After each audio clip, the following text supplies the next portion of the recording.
Good afternoon. Welcome to the webinar series, A Time to Reflect, a conversation with new young audience presenters. I'd like to start first with a land acknowledgement. We honor the past, the present, and future stewards of the land, and we recognize that we have a shared responsibility for reconciliation and decolonization, as well as stewardship of the natural environment. Ontario Presents also specifically recognizes the legacy of colonization embedded in the many aspects of the performing arts sector, including the technologies, structures, and ways of thinking we use every day. Until recently, many Indigenous communities were legally prevented from practicing their own cultural and artistic traditions. And to this day, Indigenous people still have less access to the performing arts, both as audiences and artists. Other barriers, such as cost and physical accessibility, also disproportionately impact Indigenous people. Actively dismantling the colonial approaches embedded in our work and our tools is critical to reconciliation and Indigenous resurgence. I encourage you all to go to nativeland.ca to learn more about the ancestral lands in which we live and determine how we can be part of a larger conversation about reconciliation and decolonization. I personally live in Oakville, Ontario, home of the Anishinaabe Nation, Haudenosaunee, Attawandaron, and the Mississaugas of the Credit First Nation. My relationship to this territory is felt in the mornings when I walk next to the Bronte Creek through the Moccasin Trail. Dotted along this pathways are beautiful Indigenous stories and illustrations that give thanks to Mother Earth, water, plant life, and animals native to this neighborhood. It provides me with a wonderful opportunity to reflect on and appreciate our shared land. Good afternoon. I'm your host for today, and my name is Joanne Churchill, and I currently work as a special projects consultant for Ontario Presents. I'm also the author from Seed to Season and the project lead for the new Young Audience Presenter project. My background is in developing opportunities for children to access the performing arts in communities and schools. Today, I'm here as a middle-aged woman, a white woman, and my pronouns are she and her. I'm wearing a green olive shirt with metal feather earrings. Excuse me. I have somewhat unruly blonde curls and I'm wearing dark glasses. My background is my screen home office. But today it's blurred out to make sure that you don't see the mess of shoes that my teenage boys have left behind. Okay. This session is the third webinar in the Ontario Presents Continuing Learning Series in support of the digital document From Seed to Season, How to Grow as a New Young Audience Presenter. The document was written to support new and emerging presenters in rural, remote, and underserved communities to achieve their vision of connecting artists with children and youth in their community. This e-document is part of a larger project called the New Young Audience Presenter Project, and it aims to support the ongoing sustainability of young audience presenting. This final webinar will be an opportunity to discuss with 3 participants of this project as they reflect on their presenting journey to date. Each of our guests will have a unique viewpoint as they are all approaching their presenting process differently, with different backgrounds, experiences, and goals. This project is intended to support and uplift new young audience presenters as they navigate the various elements and benchmarks of developing opportunities for children and youth in their own individual communities. The project offers personalized consultations, professional development, and other resources that are really tailor-made to address the specific needs and challenges of each participant. It's not a project that offers one type of support for all. Rather, it's crafted to be highly responsive to the respective needs and challenges of its participants, their audience, and their unique communities. The participants of this project fundamentally understand that creating a presenting series propels the cultural development of children in their own community and helps to develop creative leaders for our future. So today we'll be having a casual but informative chat with 3 project participants that I've had the pleasure of working with since last fall. We will be discussing the following: some successes and some challenges, some of their biggest takeaways or aha moments from participating in this project, and what they need to propel their team to the next level.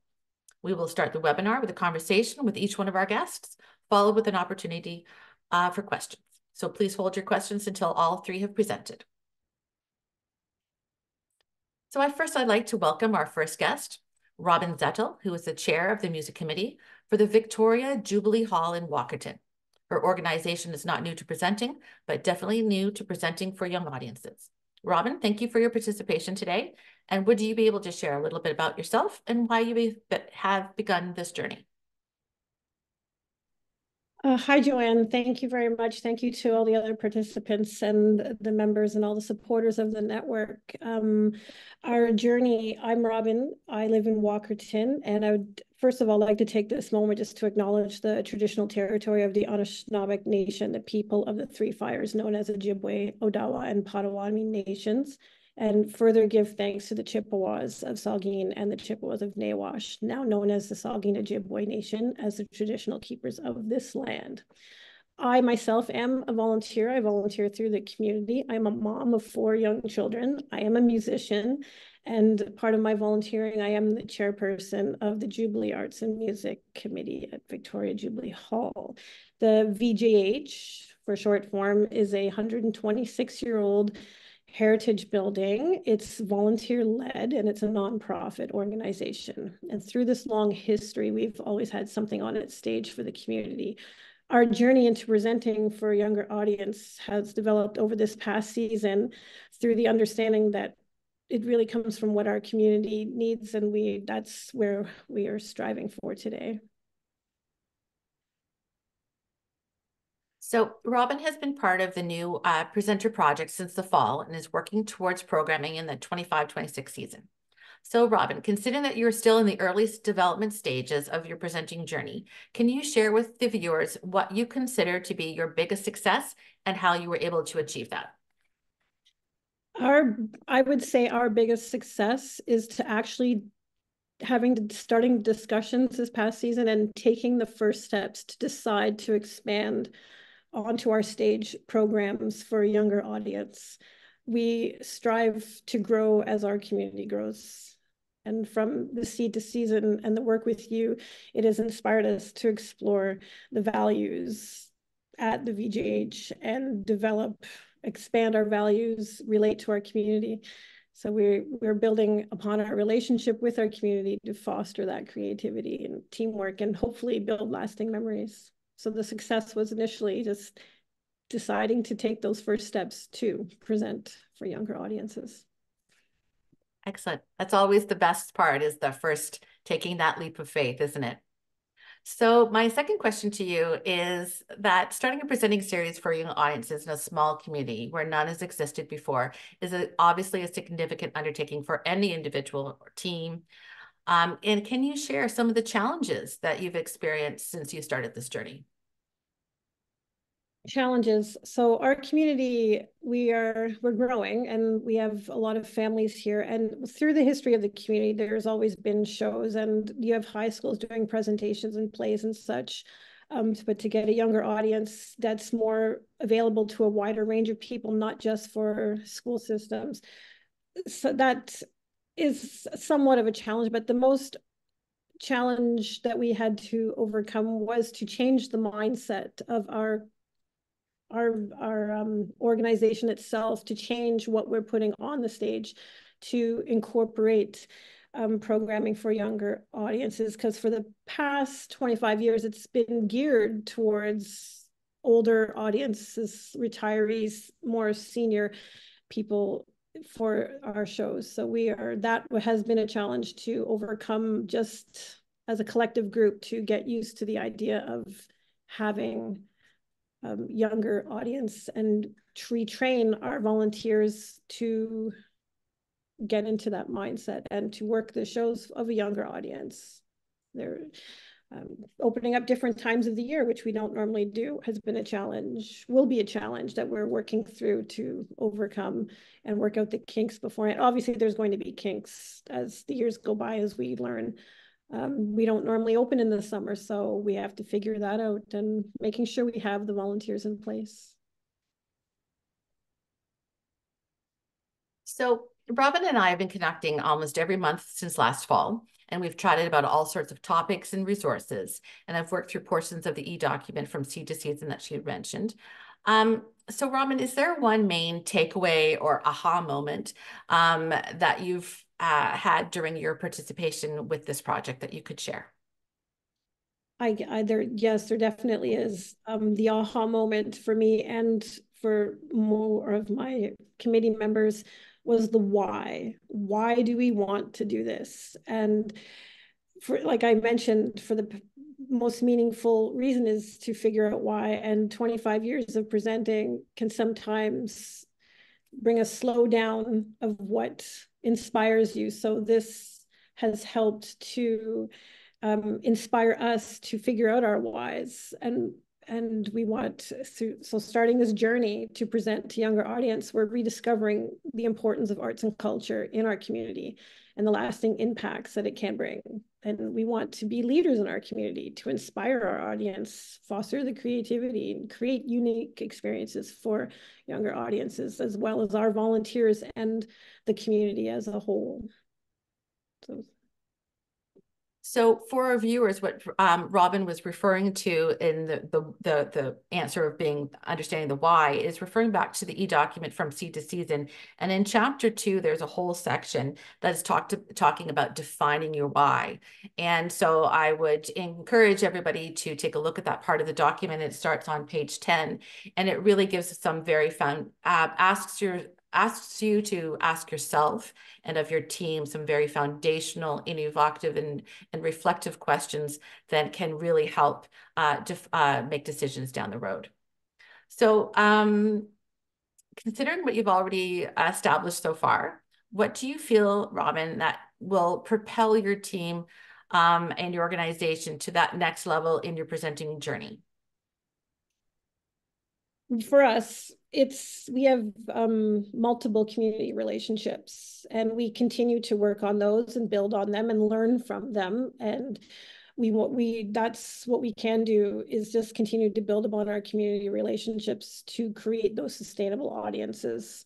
We like, such as the local Optimist Club or the local government or local community theater groups. And from these community relations, we'll hopefully develop our volunteer recruitment strategies and gain volunteers and audience, and implement of a plan for the future of the venue as a whole. Fantastic. Yeah, it really does take a village, doesn't it? To Yes, have start a presenting and have a sustainable presenting series for children. So thank you very much, Robin. thank you very much. Yeah, thanks.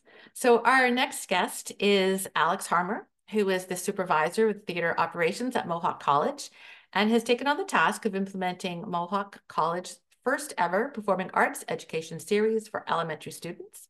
Welcome, Alex, to the webinar. And before I start asking my questions, would you be able to share with our group here a little bit about yourself and why you have begun this presenting journey? Sure. Thanks, Joanne. And thanks to Ontario Presents for making this all happen. It's really has been an incredible blessing to be on this journey. So here at Mohawk College and the McIntyre Performing Arts Center, we are very fortunate that we're in this large institution. We have a huge resource at our hand. We have the second largest theater in Hamilton. And it was underutilized for what it was. So as part of building back better from COVID, we looked to implement a general programming season, and a big key element of that was a young audience, a performance for young audiences segment. And we, it's important to us and to me in particular because everybody starts their love of the performing arts or a career in performing arts.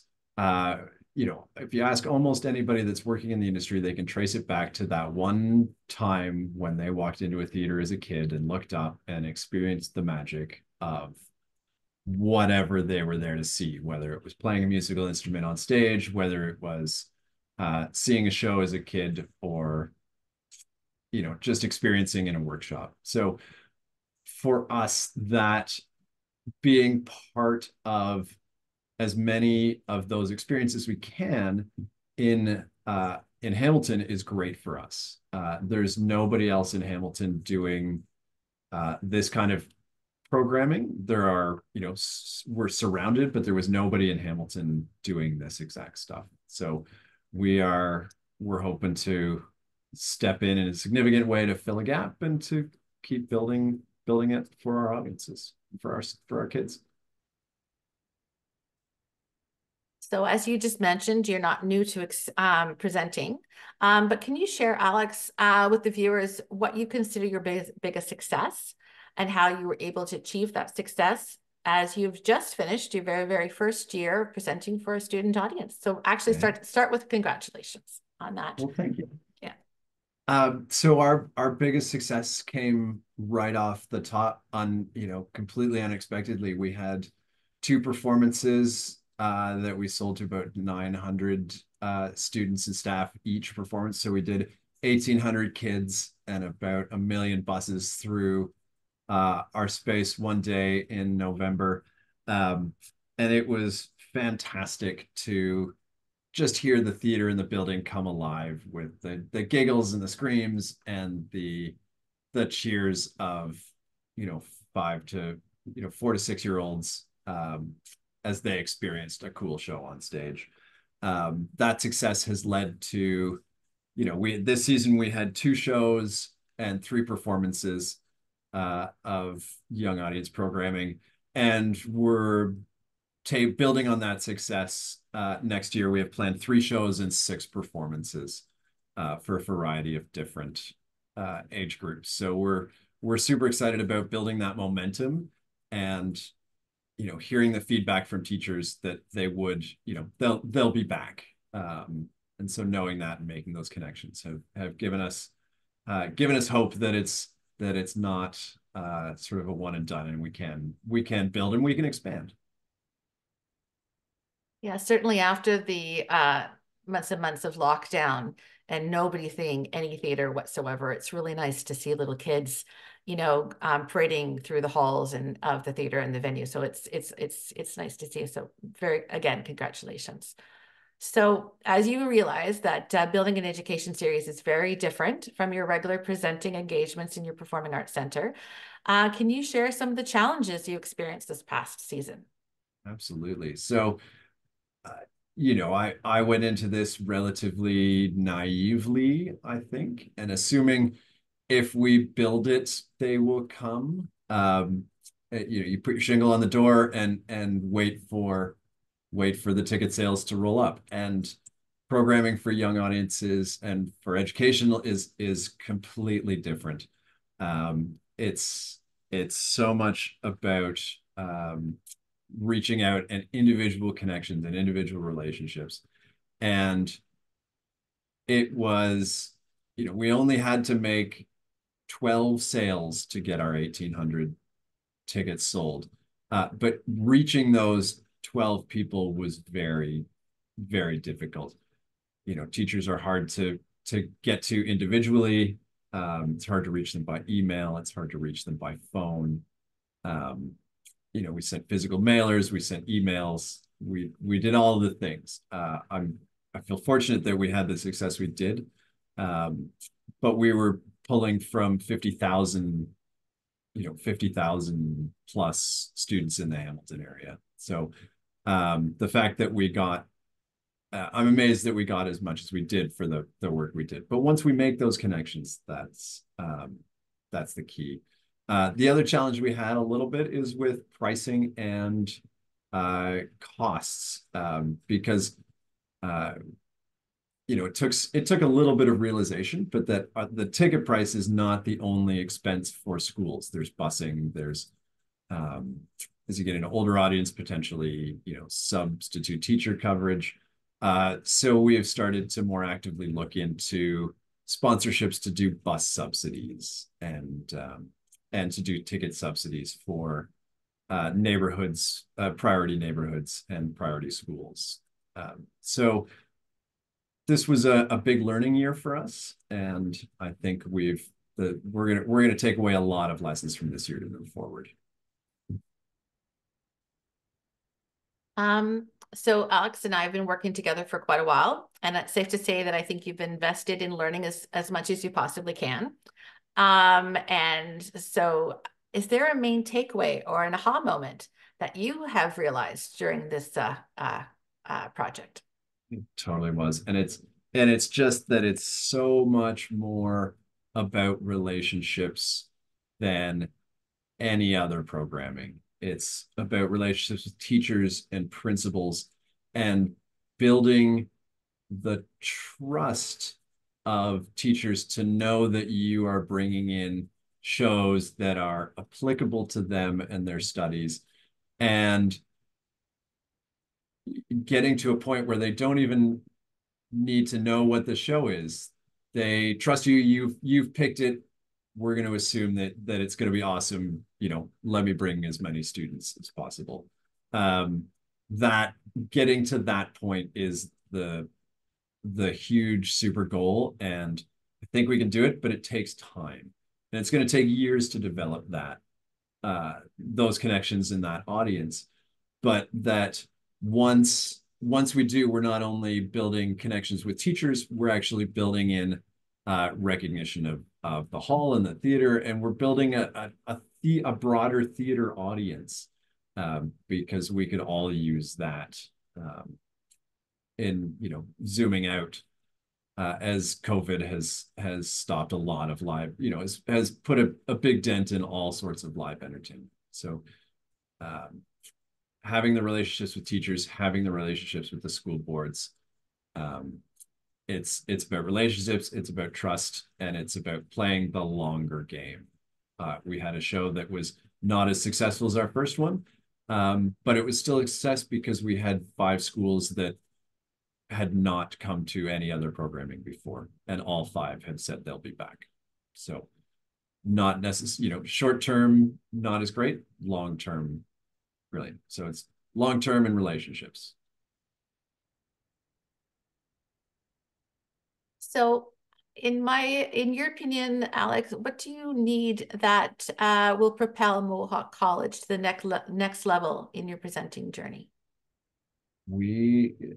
It's so easy. We need to create advocates in the teacher and educational community so that it's not all on us to sell our programming and our ideas and our shows. I want us to get to a point where our teachers are going out and extolling the virtues of coming to see us to their colleagues, to their friends, to their, at the Sunday night dinner table, that, hey, we went to see this great show at Mohawk College. I want to create an army of people that love theater and are passionate about having their students experience it, so that it's not all just us pushing it, because we're never gonna be able to do it alone. That's a great, I think it's really great, because I think by creating those champions on your behalf that can go out and talk to the education community is a great idea, and could be a great transferable idea for lots of other presenters. It's gonna take a while, yeah, but that's where we want to be. It's really true. It is a long game, and just starting a presenting series, as each one of doesn't just happen overnight, and it's going to take a while, and lots of champions, lots of helpers, lots of advocates. So I appreciate your work. Thank you very much. So our next guest is Fran Cote from the Iroquois Falls Arts Council. She is the chair of that Arts Council, and she has taken on the task of revitalizing a performing arts series for children in her community that has been lapsed for many decades. Welcome, Fran, to the webinar, and please tell us a little bit about yourself and why you have begun this presenting journey for young audiences. Oh, I think you're still unmuted. Yeah. Yes, I was afraid the phone was going to start ringing like it usually does. Okay, I saw our logo there for a second. Thank you very much for putting that on. Okay, so yes, as you mentioned, we did have a performance series. Well, first of all, I'm going to say thank you to my colleagues, to both Robin and to Alec. That was, both of you, that was very, very interesting. Okay, so a little bit about myself. I became the chair of the Iroquois Falls Arts Council in 2019. but the Iroquois Falls Arts Council was incorporated in 1988. And what they wanted to do was to turn an inner courtyard of the high school. The high school had been built in like 4 different wings into an auditorium. So that got done, lots of funding from all 3 levels of government. And they had a 385 seat auditorium built inside the high school. So during the 90s, the Arts Council of the time, their goal was performance series for children, and they called it the Jack and Jill Parade, and a performance series for adults as well. And they made sure they had English and French performances for children and English and French performances for adults, because we're a completely bilingual community. I'd say 50-50 English and French. So there was lots of support. The really interesting thing is that my own children grew up with the Jack and Jill Parade for their a lot of their childhood. And one of my board members, his name is Jesse, he grew up as a child of the Jack and Jill Parade. And when we reestablished the Iroquois Falls Arts Council in when did we reestablish? 20, we set steering committee in 2017, 2018. We reestablished in 2019, and we started making our goals. We really knew that we wanted to do a performance series for children, start off with that. We did a survey in the community as well, and the community said that they want us to make better use of the auditorium because it had been really busy for a while, and then it kind of became underutilized. So we knew the community wanted this. So we had our why right from the start. We knew we were 100. Oh, there goes the phone. Okay, just a minute. I gotta get rid of it. 1 sec.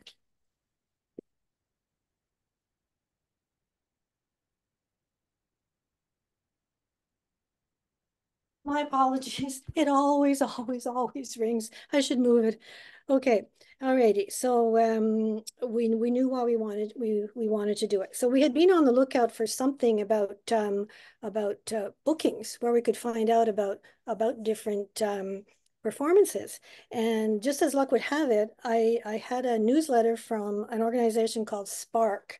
And SPARC stands for, I had to write it down because I keep forgetting, Supporting Performing Arts in Rural and Remote Communities. So I signed up for a session just to find out what it was in September 23. And I felt like Alice in Wonderland when she goes down the rabbit hole in a good way, and a whole new world opens up. This block booking idea was just so good. It's what we had been looking for.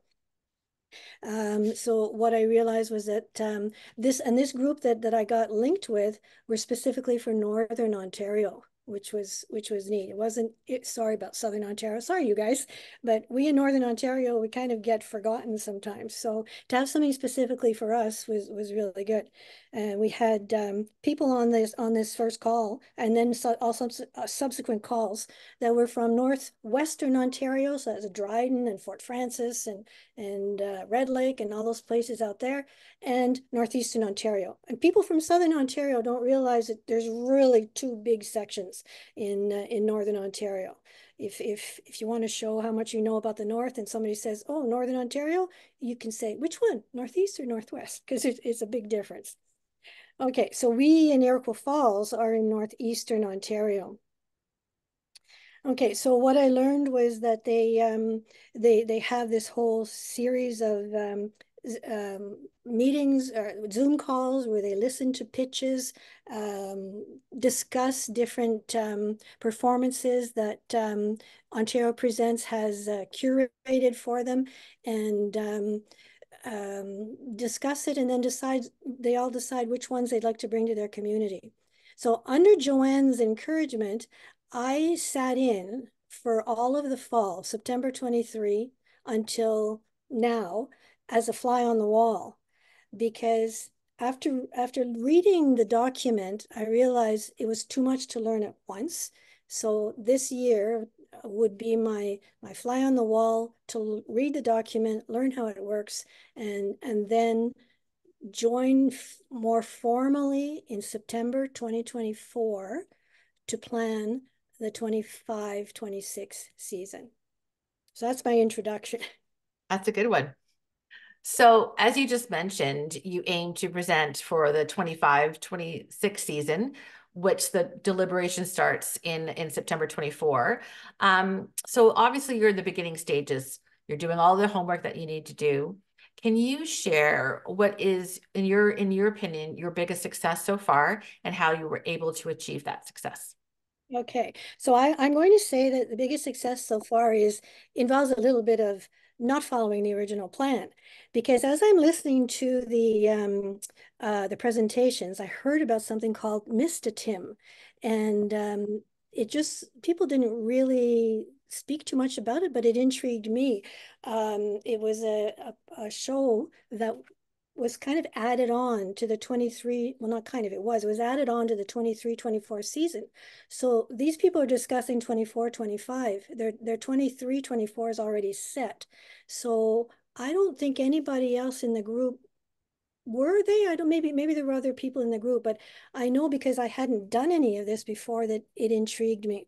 So I worked with Deborah and Joanne to rekindle my connections from being a teacher and bring that, and it's very similar to what you're doing, Alex, as an educational show. So it wasn't going to be a fundraiser at all for the Iroquois Falls Arts Council.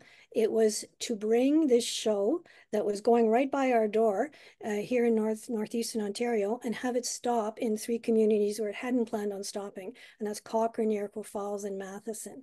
So working with the 5 principals, I know I heard you say, Alex, that you work with teachers. I happen to have worked with the 5 principals to get them on board, work out the pricing and all that. And it's about to start. I've just, as it's happening in April, 17th, 18th, and 19th. So I'm considering that a success.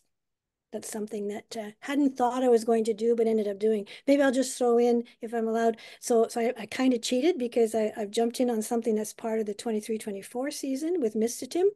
And then they were all busy, all these people that I've met from the different communities, all community reps, working on the 24-25 season. And there was something else that intrigued me, the 24-25, which was a show called Pop Pop for really young children, ages 2 to 5. And nobody was, well, I shouldn't say nobody, not too many people were picking that one up as one of their choices. When I asked Joanne about it, she thought maybe there were some I don't know, just concerns about going with children that young. So I thought, oh, well, sounds like there's room in that one. And sure enough, Deb said, yes, you could join in on that one if you wanted to. So again, I kind of jumped the gun a little bit, and we'll be bringing, hopefully if we get funding, bringing Pop Pop to Iroquois Falls in October 2024. So it's part of the 2024-25 season, but we're doing that one as a little bonus. So I would consider that another second success. Yeah. What Fran has been doing a little bit is little proof of concepts kind of ideas where, dabbling with a little bit of shows here and there to kind of whet the appetite for the community. So the community has a little opportunity to see what can happen through the Arts Council in the schools and then in the early year centers. This will just be a great opportunity to build interest in the presenting series when it comes in its fullness in 25-26, and also kind of build audiences as well. So it's a great little dabble here and there. So congratulations on that. Yeah. So oh my God, look at that. I was wondering where those nice pictures came from. So we're all got little pictures here for you. And this is the Iroquois Falls sign coming into your community. So as much as you've had some successes, I know it's been a big project and it's been a lot of work for you. So is there any challenges that you've experienced thus far that you'd like to share? Well, the challenges, and I've spoken to Joanne about it, it's finding volunteers. Because if I throw in my aha moment as well, it's the idea that I've got to build a team. So I keep thinking I've got someone, and they think about it, and then they'll see me later on and they'll say, oh, I thought about it and I think it's going to be too much work. And I keep having my balloon burst when I think I've got a lead and it doesn't pan out. So that would be my challenge. And then there's the funding as well. The reason I jumped in on Mr. Tim is because Mr. Tim themselves had gotten some funding, and I was able to, I don't know if you'd say bribe or entice the principals to join on because it was going to be so inexpensive. They all said they could cover it out of their budgets. And then there's no, okay, here's something else. I had first thought about busing the students from the 5 schools to the one spot, our auditorium here in Iroquois Falls, but the principals didn't want to do that. They wanted to have the performance right in their schools. So the fact that they didn't have to bus, like you said, Alex, that's a big cost for them. They like that. They like the hominess of having it right there in their community, right there in their school. So funding will always be an issue. But another thing I've learned through from Ontario Presents is they always talk about doing their grant applications. At first, I didn't really know how that all fit in, but I soon learned that with the schedule, picking your performances goes on from September to December into January, and then February seems to be the date where everyone applies for funding. So we've done that, and we're waiting to hear from the Ontario Arts Council to see if we'll get some funding for this. And that's another thing that's from the document. You want to keep the prices affordable. So it's not really realistic, I guess, to think that you can cover all of your expenses just through ticket sales. So funding becomes quite essential. Okay, so that would be my two significant challenges: finding volunteers and finding funding. Thank you. Oh, look at So that. High school. there's your high school. And also this is the high school that houses the 385 seat auditorium, which Fran was talking about earlier. Did you find So a picture? Did you I find a couldn't picture? find an indoor, I couldn't find an inside picture, no. It's on our website. We have a picture. Oh no, I must have missed it. I'll have to put it back on for a future use.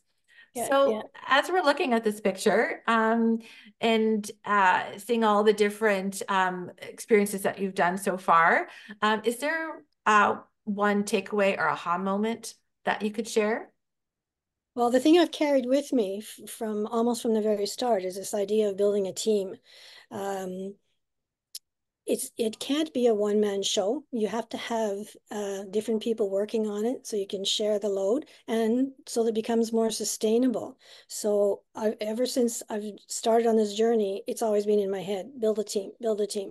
And another thing that another piece of advice that Joanne had given me was the idea of hanging out where the kids hang out. So I was showing off this lovely poster that we've just made. I don't know if I never seem to show things right. So it's going to be put up. It's so far it's in our library, and it's in the Early On Center, and I'm going to bring it to the pool and the bowling alley, and I had another place in mind, places where I know the kids hang out, and see if I can find this team. I think I might have a lead, but I'm not going to say anything because I don't want to jinx it.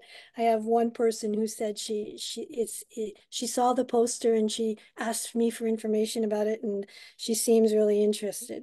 So I said to her, well, do you have a buddy you could bring with you? And we'll certainly see what we can do.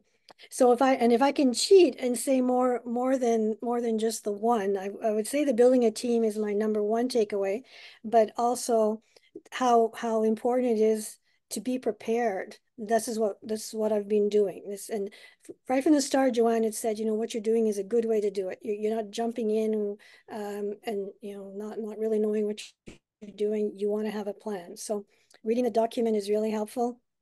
The other thing that is really good is that the colleagues on these Zoom calls help each other out, and they offer their phone number, and they say talk to us, and you can talk one-on-one. Maybe there's too many people on the Zoom call. We're usually about 10 or 12 on the Zoom calls. So one-on-one is a good thing as well. There's somebody just down the highway from me that I I really want to haven't talked to her yet, but it's in my plans. And then listen to advice, there's another thing. And then another thing they were talking about just recently on these block booking things is how important it is to watch these videos, and not just trailers, but the full video. So when it's time in September 2024, I have to promise myself to do all my homework. So that's an important aha moment as well. Arrive at the meeting prepared to discuss. So that's an important thing. And then the last thing would be that there's this online tool database called the Arts Tour Connector, and I want to learn more about that. So that's an aha moment as well, learning, because I remember the first time they were throwing that out, ATC, I'm thinking, what is an ATC? I thought it was some kind of four-wheel vehicle, around here, but no. So I found out what it was, and that's another aha moment is learning how that thing works. Thanks, Fran. Actually, that's what the e-document from Seed to Season has really been intended to do, is help new presenters, especially for those like yourself who have, very limited experience, really provide you with the tools and the information and the resources when you need it, to be prepared for a long time. And as everybody knows who's ever done this, it doesn't happen overnight. You need enormous amount of teamwork. You need champions in the community. You need champions within your own organization to do the work. So and you were talking about team building, and you were referring to in the document one of the strategies. So in the document, there are 9 strategies. And actually, the very first strategy of, creating a presenting series or organization for young audiences is building a supportive team. And so that starts on page 28. So it is there, and that type of it's there in the very, very beginning of the strategies, because it's so important. You can't do this alone. And I think all of you have figured that out, that it takes a village. So my my last question to you, Fran, is what do you think you will need to propel your presenting journey to the next level? Well, making good choices when we do pick our shows for next year. So that would be something really important. And that's where that trust comes in of when people work together. I like that idea of somebody who has seen the show and has experience with them, and say, this is going to be good. The children are going to like this. They're going to enjoy it. And then finding amazing volunteers. That's going to be another thing that'll propel us forward.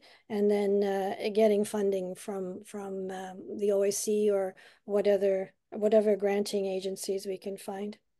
Mm-hmm. Okay. Well, does anybody in the group have questions for each other? We could start with that. If not, I'll just finish off the webinar at this point. Does Fran, do you have any questions for either Robin or Alec, or likewise? Actually, I wrote one thing down while Alec was talking. How do you get because I wrote down 4 to 6-year-olds in the theater. So Alec, how do you get the 4-year-olds to sit still? Or you don't? You don't. Okay. Okay. And the the ratio of kids to teachers at that age is, Hi. 4 to 1, 6 to 1. And so we have a lot of seats. We can give away a lot of teacher tickets. And so, we line them up, and if somebody needs, and there's a lot of people leaving to go to the bathroom. Right. Right. Some logistics. And the reason I'm asking is because when we were thinking about bringing in Pop, because we got onto that circuit, and we're advertising it, it will be for 2 to 4-year-olds or 2 to 5-year-olds, one of the two. So we would take in the preschoolers and the JK and the Ks in all of the schools. And when I first talked to the Early On Center, they said, oh, you don't want those kids in an auditorium. All they'll do is bounce on the seats and make the seats go up and down. And they suggested that we do it in one of our other halls. It's called the Complex Hall, with no seats. So they would be on the floor. They could bring a cushion to sit on or something. But that was advice that we got from this early on center. Don't put them in an auditorium, sit them on the floor. Does that sound like something?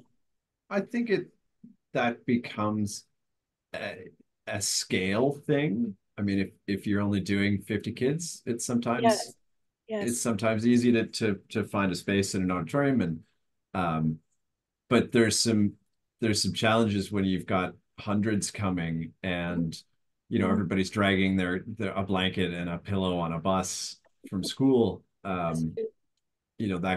can sometimes get tricky. We found that the length of show is critical, right. and then it can't go.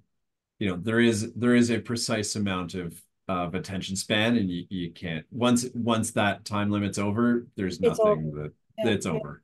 Which is what, 45 minutes roughly? It's not an hour. It's under an hour. Huh? Yeah. Yeah. Yeah. And you just roll with it. It's the shows are used to it. Like Yeah. they're programming to a specific age group. And so the Right. show is designed for that age group. It's engaging for kids of that level. And that's in time and what's on stage and the interactive nature of it. If it does that, like the show is designed for the audience, not an audience going just Yeah. throwing a dart at a wall. Mhm. Yeah. So this You're- is going to be very small. We were told, I think Yes. the audience is only about 50 people for this. So we'll, Mhm. that's why we decided to go with the Mhm. floor space on the hall, in the hall. And if it doesn't work, for next time. But it's going to be my first one. Our first one, not our first one. So we want to try and make it as successful as we can. Yeah. I think Alec is really right. When you're working with early years, it's all about the right programming for the right audience. And also I think and so the show will be a different tone and a different tenor, and it's curated for and crafted and produced for a very young audience. It often is less than like a half an hour or less. There's a different type of interaction with the performers and so forth. And there's another thing that I think the venue needs to address and acknowledge the different type of audience. You can't expect a 5-year-old or like a 2 to 5-year-old to sit still. And so the show doesn't necessarily have to require that child to necessarily sit on its bum, on his or her bum for 45 minutes.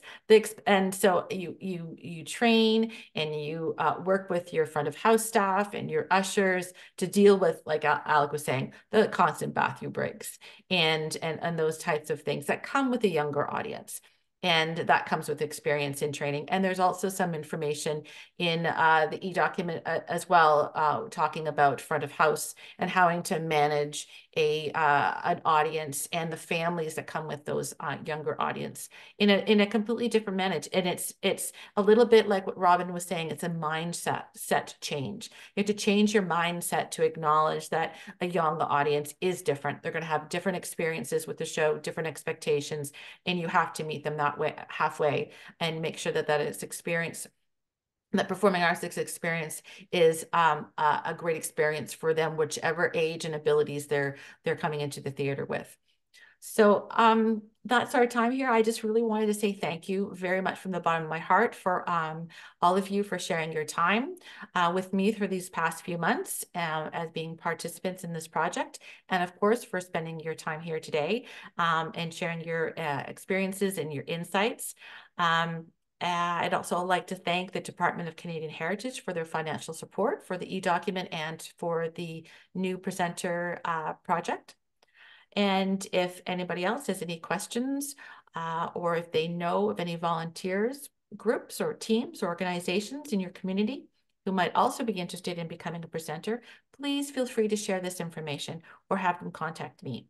Additionally, I encourage everyone to go to the Ontario Presents website to access the e-document and browse the other essential presenting resources that have on the site. They have a wealth of information for presenters, both volunteer and professional, throughout their website in their resources panel.